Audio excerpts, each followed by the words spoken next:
Welcome. We have another episode where we are going to be diving into growth through acquisition. In fact, strategies for seamless growth through acquisition. This is Loren Fogelman with Business Success Solution, and my special guest today is Cory Gayman.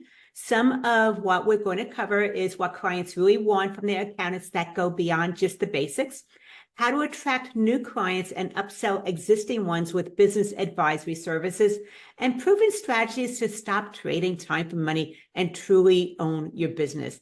I suggest you have some paper or a sheet up to take some notes because Cory is going to share a lot. And a little bit about Cory Gayman. He is a seasoned entrepreneur with 20 years of experience guiding business owners through complex financial landscapes. As president of JCG Tax Advisory, Cory's built a reputation for turning entrepreneurial visions into tangible success. His consultative approach goes beyond traditional accounting, offering strategic insights that empower business owners to navigate financial challenges with confidence. He's committed to being more than just an advisor. He is a trusted partner, and he's dedicated to helping business owners transform their hard work into sustainable growth. You can find out more about Cory Gayman and JCG Tax and Advisory at jcgcpafirm.com. Cory, so excited about jumping into this conversation and hearing about the journey that you've been on and how you're inspiring others to maybe follow in your footsteps. So thank you for joining us today. Well, thank you very much, Loren. Yes, I appreciate it. I appreciate that intro. Thank you. And before we really dive into the whole thing, I'd love to hear about what inspired you to really go into this path of accounting firm acquisitions and how you actually got started with it.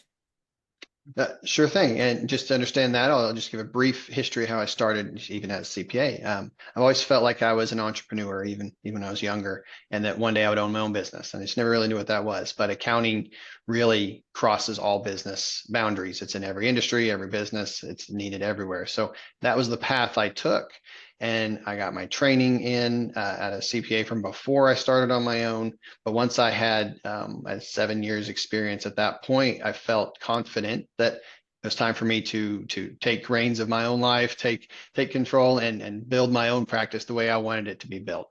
So we started from scratch to start with. I didn't acquire when I started. And as I built that up and got a solid base, and then I realized, okay, I think it's time that we can stretch out a little bit. And there's way more detail that I jumped over there, but time to stretch out a little bit, time to see what an acquisition looks like in this industry. And at that time, and that was 2018, when we acquired our first local office, and that made the third office for me. So at that time, we were growing naturally and by acquisition. And then through the next few years, we just continued to acquire and grow. And it sounds like what you did is you started out like so many firm owners with maybe organic growth, and then later on you decided you want to be more strategic in your growth. What was the difference that you saw maybe in the trajectory of how it advanced your firm because you started going in the direction of acquisition? Mm-hmm. Well, I encountered new challenges was what happened that I didn't necessarily foresee coming. Just blame it on being a little bit new to the process. And I was running my own firm. I didn't really have a strong advisor with me, so I learned kind of the hard way along the way. But the first acquisition I made, he's still one of my most confided in advisors. I call him all the time. He's a very important figure in my life. He's turned into, and he had done it several times, and so that first acquisition, I was lucky. That doesn't always happen. He wanted to continue working for a few years. He had a lot of advice to give me. He had acquired practices before.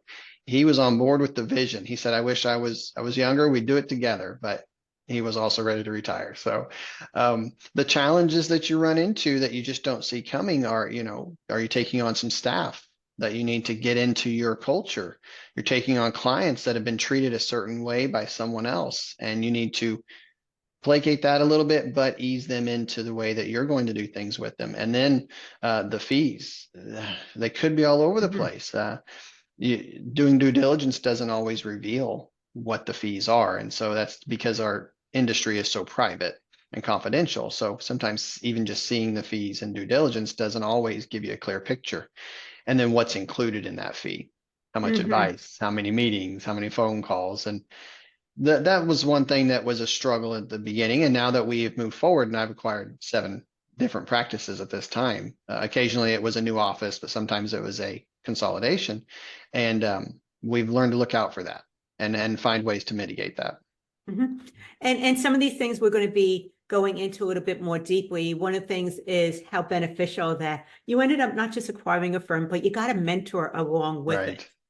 And part of what I'm really picking up is that, okay, growth through acquisition. When so many firm owners think about it, they think it's for the larger firms out there. But that's not where you were, it sounds like, when Mhm. you acquired your first firm. So I'd really like you to be able to get us all on the same page. What does growth through acquisition means? And does it apply across different industries? Yes, of course. And so Mhm. every industry is a little different based on what their market is and what their target market is as well, because that could be different what your current market is versus what you want it to be. Where I was in some small towns, and each small town generally had 1 or 2 tax preparers. And so what I was starting to see and understand was that if you wanted the clientele from that town, you really needed to be in it physically.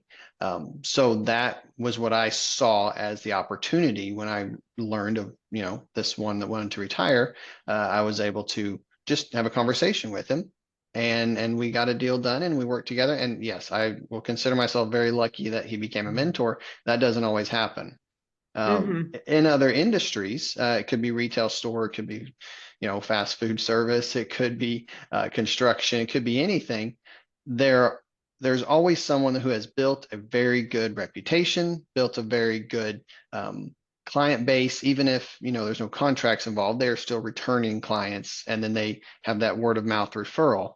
If you can buy into that goodwill, and you buy in and you buy what they're selling, and maybe they help you out for a while, that goodwill and that good reputation, what I learned, that continues to lay golden eggs into the future, Mhm. because people are still calling them. They're like, oh yeah, well, we actually sold. And then you just get that trust transferred straight over to you. I love the fact that some of the qualities that you're talking about are maybe a little bit on the softer side about building that good reputation when you look into acquire a Right. firm, what their client base is. Do they actually have goodwill in the community and word of mouth referrals? Because that is huge. So Right. a lot of times when we're talking about mergers, and it's something that you mentioned before, we're taking on new staff, is that culture clash. So when you're looking at bringing 2 firms together into what it is that you have as your main firm, how do you actually integrate those so that it's seamless as opposed Mhm. to everybody at odds with everybody and there's resistance? Right. It can be a struggle, and it can work out, or sometimes it doesn't work out with individual employees. But what I've learned is in the due diligence process, just analyzing how they treat their employees, how many hours they're working, what kind of projects they work. One thing that I've noticed is, are the projects that they work on very individualistic, and so they start to really feel like that is their project and no one can ever help them with it. That's kind of a red flag, because those employees are going to resist help or change. And the culture that we bring to the table is a collaborative team approach Mhm. to pretty much everything.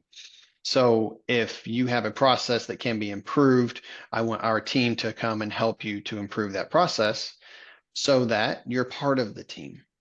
And many times employees just don't want that. The shock of a merger is a shock to employees and clients as well. And sometimes they just don't like the taste of that. And we have had employees leave. And then that ownership of those clients, they kind of felt entitled to that was their client. And so we've had some tough discussions and some tough terminations as well. But if they're open-minded and we can ease them into some changes and get everybody on the same page, we use technology and we try to stay on the forefront of technology always. But we use a combined server connects our offices. We use online chat messaging. capabilities within our team. And so everyone feels connected with each other and no one really feels left out on an island. I think that can be a problematic situation too. I think that one of the things that you're talking about, which is so important, is really looking at the team that you're looking to acquire. Are they working all in individual silos, or are they working together? And that's actually been what I've been seeing a big motivator for people wanting to acquire another firm. It's not just because of the client base, but because they're acquiring seasoned staff as well, when staffing seems to be so difficult right now. Is Right. that part of what you've been seeing as well, Cory? Absolutely. And with staffing has been difficult. I am feeling positive and optimistic that that is getting better as far as the relationship between us as an employer and potential employees. It was really out of control for about 18 months or so, where the dynamic was just unbalanced. It feels like it's coming back into balance where we have the same expectations for each other. And that's a good thing. I think that's just good for our economy in general. And so as we move toward that and some of the new ways to work, we just try to set expectations right up front and be very honest about what our culture is and very honest about what we expect from an employee. And along with that, are you doing any specific type of training to actually help with the transition so that it is easy for the people that are already in your firm, as well as the people that are now coming into your firm as well? Right. And so the people in our firm, they have become accustomed to it a little bit because I did do several right in a row. So the team members that I do have are always very supportive of the new team, and we want to merge into one big team. But I immediately will have we'll welcome them. We will connect with them. I'll have, someone they can turn to immediately with a question if it's not me, because I do stay pretty busy. But then have a different person they can turn to with a question. And we integrate them right into our system, right into the team. We try to never make them feel separated or on the outside looking in. And there's this us them mentality that can develop, and I had a problem with that with one of my acquisitions, and it ended up to where a few people left because of it. We're not going to have that here. We are one team, and I even go so far as to say, our clients, instead of associating a client to a preparer or a client to a project leader. They're our clients. They're the whole firm's clients, and our whole firm does act as one. 7 offices at this point, but with the remote tools we put into place, we act as one. You're just down the highway instead of down the hallway. And that's an interesting point that I would like to be able to hear a little bit more about is so often I'm talking with firm owners and they are looking to go from in office to maybe more of a remote. So how do you actually keep a team feeling like a team when they can't actually chat in the kitchen? Right. And they can't just have that back and forth really quick. So, the best thing we can do or one of the things we can do for that is we do have the chat teams available for Microsoft, and that is what we use for our internal messaging. And, there are conversations that go back and forth just like that. And sometimes it's between 2 people, sometimes it's with everybody, or they get a group together. But we try to promote them connecting with either their office or it's not always based on each office because everyone works on everything now, but based on their general team. They connect with them over the phone, connect with them over email. And I'm trying to promote even more going forward, some regular video calls between teams, just so they can see each other's face and so that they can remember, hey, this is an actual person I'm talking to, not just someone on the other side of the computer. Are you doing anything in person as far as maybe an annual retreat or anything where everybody can actually meet in person? So we did do one last year and it was successful. Very, very difficult to put together. Now, I don't have anyone that far away at the moment, but we do have some as far as 5 to 6 hours away from everyone else. And so that is something we want to do better at. And if maybe it's annual, maybe it's every 2 years that we try to get everyone in one spot physically. Last year it seemed like no matter what we did, it just couldn't fit everyone's schedule. But yes, we're trying to do things like that. And I do promote that if they're close to an office, if they're a remote only employee or a hybrid, if they're close to an office, that they come in once in a while. They do come Mhm. in sometimes, even if it's just to have lunch with everybody. But just to visit, just to see each other, just to have that social interaction. And okay, so we've been talking about the team part of it. Now I'd like to transition to the client side of it. Sure. When you're acquiring a new firm, not only do you get the team, you get the clients as well, which is a Right. big That's part a of the good thing. strategy for growth. And so often what I see is that the firm that is doing the acquisition has maybe a different pricing structure than the Mhm. firm that they are acquiring. So what strategies have you found for getting the newer clients that you're acquiring up to your current business model and pricing? So you touched on a few of those big challenges, and this is likely one of the biggest ones, and probably one of the biggest reasons you lose clients at that time.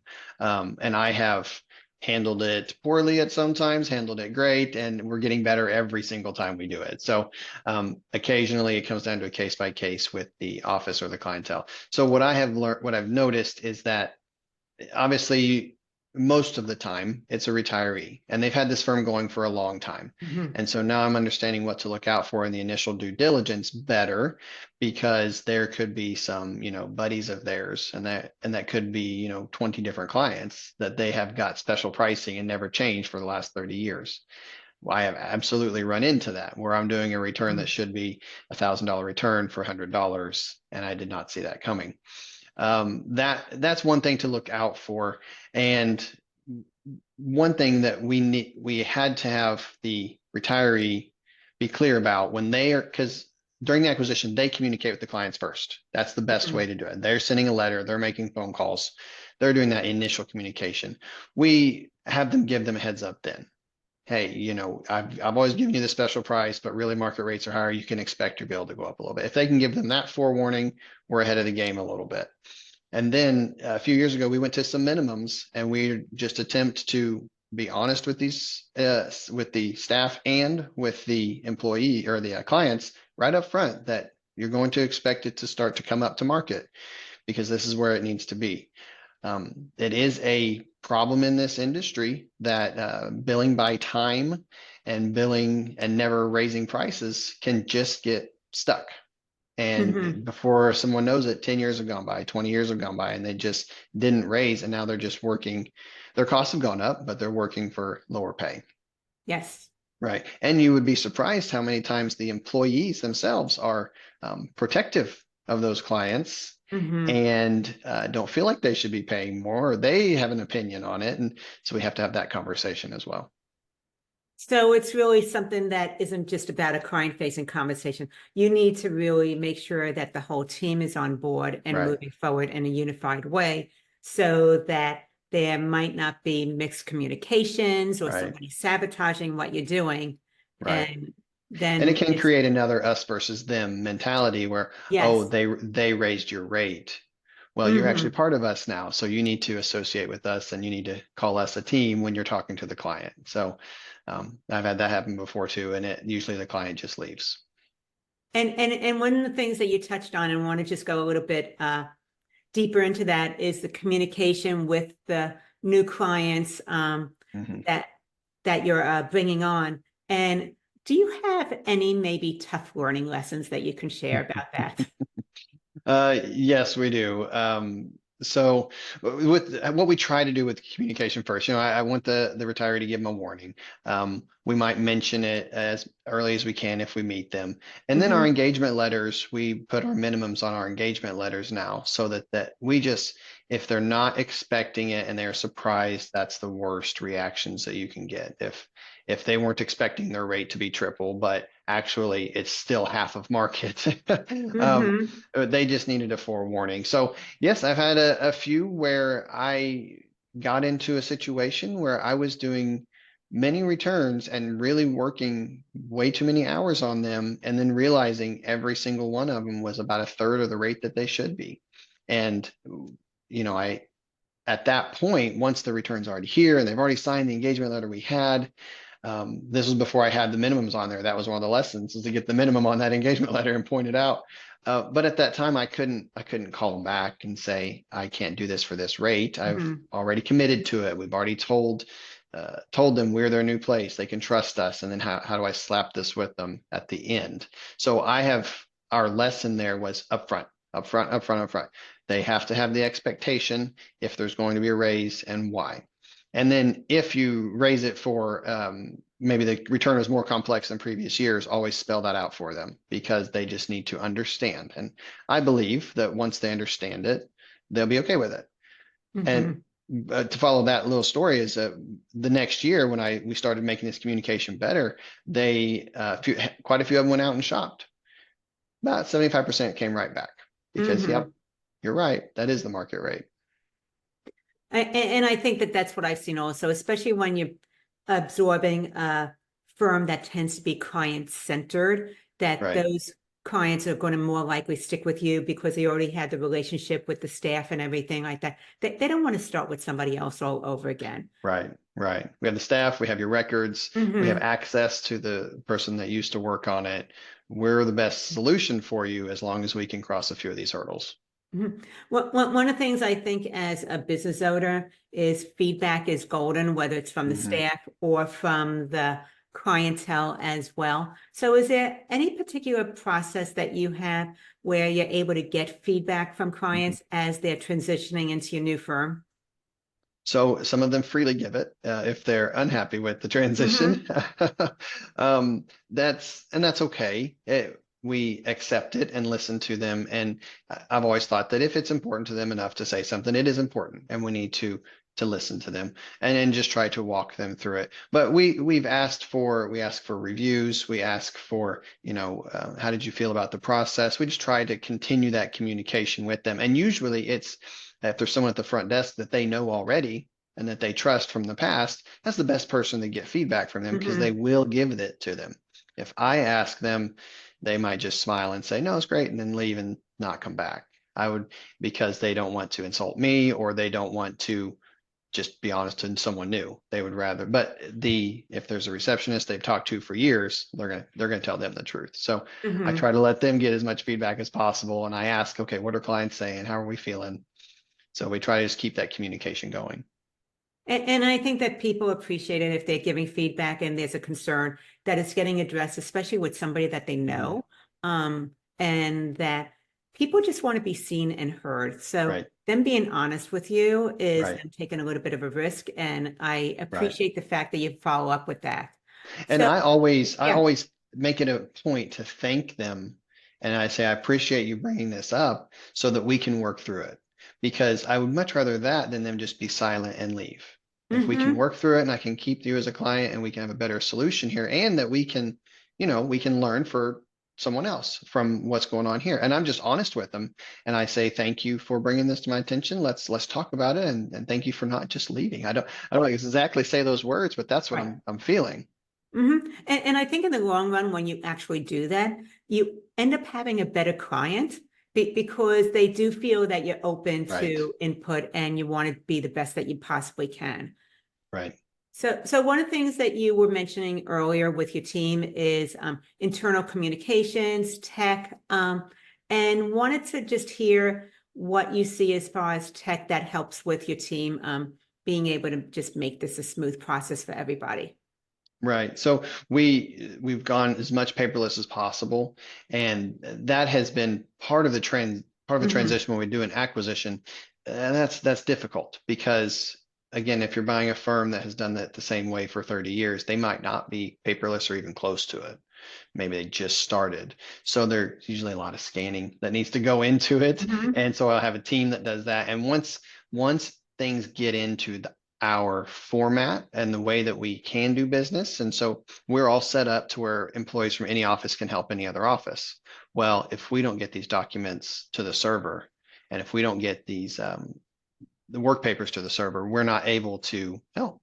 You have to physically be there to help. So that we learned that very early on. That was one of the primary things we needed to do just for that first tax season, and that allowed the communication to continue. That allowed us to get someone to work remotely for an office, even if they weren't physically there, and just change the fact that in the past what they're doing is moving files around, physical files. Well, we've Hmm. eliminated that entirely now.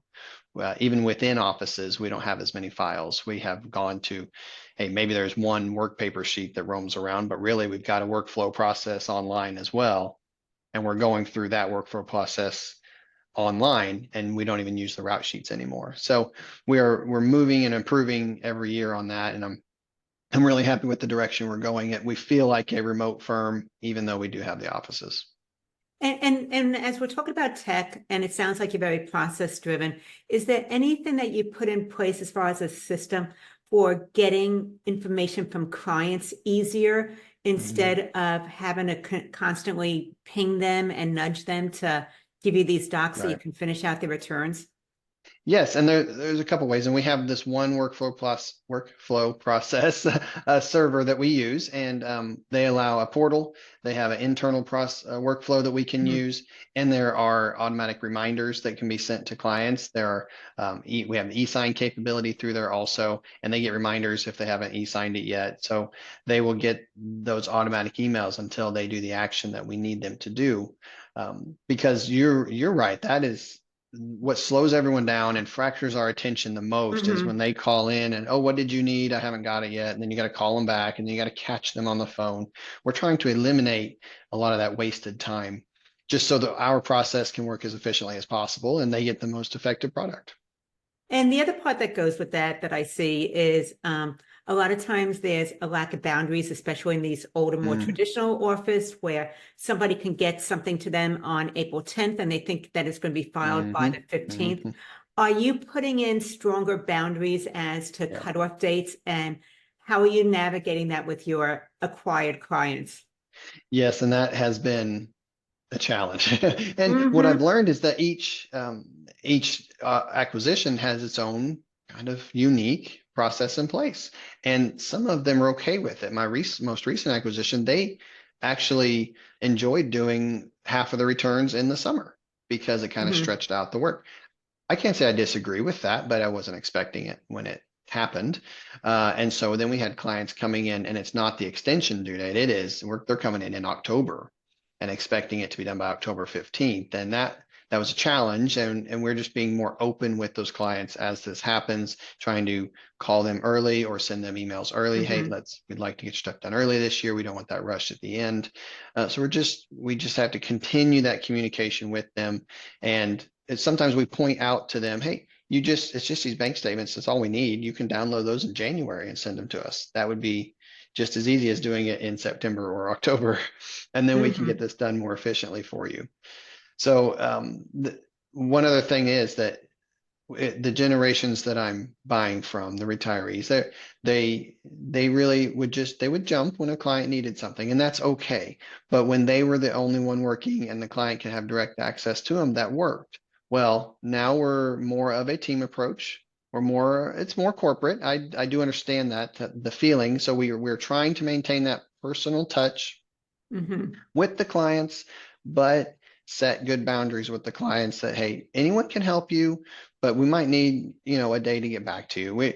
We're not going to drop all of our projects that we're currently on just to address your situation. We care about you. Your project is important. Your question is important, but please allow us a moment to get to it. So we're just trying to be open and honest about that so that those expectations get realigned. Mhm. And I think that what you're talking about is so important with actually communicating expectations so that Right. everybody's on the same page and there's no misunderstandings. Um, Also, another thing that's coming up for me is some of the changes that have been happening in the accounting and tax profession in general because of AI, Mhm. offshore options that weren't available Right. before. So, any trends that you've been noticing as far as acquisitions go? As far as acquisitions, one of the Mm, big plans with an acquisition that I've seen, we haven't done this yet, so we haven't internally done this, but I'm seeing other offices do, is that they are planning to offshore right off the bat. mhm, I have concerns about that, to be honest with you. I'm our industry is very confidential, especially if you're CPA. You have your state board that needs to, in your confidentiality rules there, and on top of whatever other confidentiality you have with the IRS. And it creates new hurdles that need addressed. And then how are the clients going to feel about it? And should you be telling the clients about it? So it is a trend that I have looked into, and maybe one day we do work with it. But I'm not going into an acquisition planning as that is the solution to taking on these new clients. I'm going in as, okay, I need to either be acquiring some staff as well, or our current staff needs to be able to handle this. And potentially offshore, we'll think about that in the future. But I just don't feel like if I go into meet a new client that just got acquired, so they've already had an important Mhm. change that they might be very uncomfortable with, and they need to move forward with that, then I'm telling them, oh, I'm going to send this overseas and they're going to do your return, send it back to me. I just don't think that's going to leave a good taste in their mouth. Mm-hmm. And I think that it's definitely a sensitive subject on both sides, Right. especially if you're doing tax work as opposed to bookkeeping and accounting, where there needs to be transparency and they need to sign off Right. on the letter anyway. So Right. definitely could be some hot button issues. Right. I think there's opportunity there. I think there's a way Hmm. to do it. I think it can be, and big guys to small guys, everyone's getting into it or Yep. looking into it. And so we are as well. Just how are we going to handle it? And is it the right solution for every client? Not sure about that yet. Hmm. And I think that it's good that you're being open-minded about it because I do think that it's a great solution for some firms, but definitely not for every Right. single firm out there. Right. Um, and I know that you started out with organic growth and then you went towards acquisition and strategic growth. So if there's firm owners that are maybe more in the startup phase and they're thinking about Hmm. growing in this direction, any Right. tips or advice that you might have for them if they're just getting started? Sure. So if you're just getting started and you're getting some of that organic growth under your belt, you will quickly realize you're doing all the work unless you have hired a team, and that's a great thing. But if you're going to acquire, I would hesitate. I would not want to acquire if I was the only person in the office so far. So if I Hmm. didn't already have a team ready, because once you acquire, then it's all on you again and you're double time. So like we mentioned before, potentially you could have employee issues with the acquisition. You could have client issues where they decide to leave or they require significantly more work than you were led to believe. That happens quite a bit as well. And so then you could have double time the work and it could just be you all over again. And so you really want to get a solid base of clientele and a solid team around you. Hmm. There's not a magic number. It depends on how big of a firm you might acquire. But if you have two or three very trusted people that are your core people moving forward, be honest with them about, hey, I'm considering this. This is something we're thinking about doing. I want you guys to have a heads up. This is the direction of the firm, and we want you on board. We think you're a great team member, but I do want you to know this is coming. So that was another thing is that you have to keep it under your belt for a while, but then at some point you need your team or your core team to help you evaluate and do the due Hmm. diligence for a new acquisition. So you really need support. I think that's one of my biggest pieces of advice is don't go at it just fully alone. I did just a little bit. I had a few core people, but I got extremely lucky and got a very good mentor out of my first acquisition, and then I was able to take off from there. And one last question that I have around that is, do you find that there's a preference with acquiring and keeping the owner or acquiring Mhm. and the owner not staying with the firm? Right. So can be a catch 22 Yep. is you need them to assist you with the transition. You really Hmm. do. One acquisition I did was it was a satellite office for a firm, and so no one stuck around, right? So we took over and they were out of the picture immediately. Um, there's no one really to buffer you with the client at that point when the client decides they just didn't like that they were sold. So Hmm. that can happen as well. I had a client at that office actually said I can't be bought and sold like cattle and I just want my stuff and left. And I didn't even have a chance to talk to him. I didn't get to say hi or meet him. He said that and took off. But you want them to stick around, but they have to buy in. They have Hmm. to be okay with the culture that you want to promote. They have to be okay with what your firm is all about. And if they are helpful, it's a tremendous asset. And if they can stick around for 1 to 2 tax seasons, that's a great asset. If they're not, though, it can be very toxic.